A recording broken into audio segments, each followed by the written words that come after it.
Well, in this uncertain environment, investors will prefer to deploy capital into lower risk opportunities. That's based on our findings.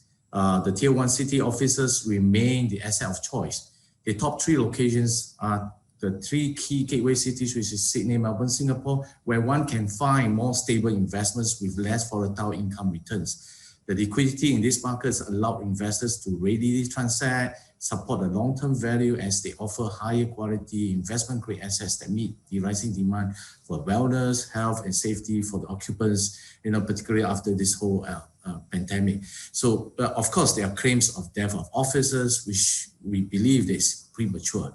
There's a growing confidence that this asset class is still very relevant, as for many in APAC, in particular, whereby living conditions are not conducive, as for many, for long-term and permanent working from home arrangement. And offices are still very much needed for collaboration and development of corporate culture. We are also seeing investors' interest in new emerging business districts as well. Sorry, go ahead. But I'm just going to play the devil's advocate on offices. And I can understand why they might be interested in investing in data centres. I can understand why they might be interested in investing in logistics or industrial centres. But offices seems like a strange one. You go into, for example, downtown Sydney, and it's just a shadow of its former self. Structurally, you mentioned work from home. Structurally, this is something that is here to stay. Maybe not in the same way that it was in 2020, but there are so many people who are now saying, I don't need to pay heavy rent for an office in the middle of the city, because so many of my workers can now work from home. Why do you think there's any interest in investing in offices when it seems on the surface the outlook is bleak?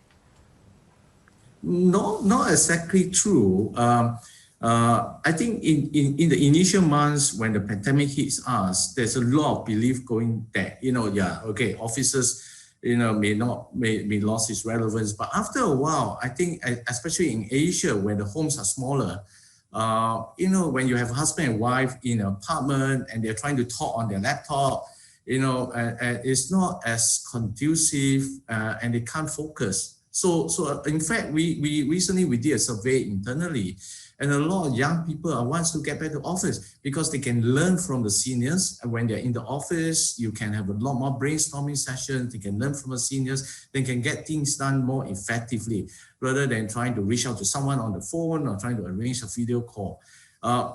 Another thing about offices that in some of this mature market, we see offices with very long duration of leases.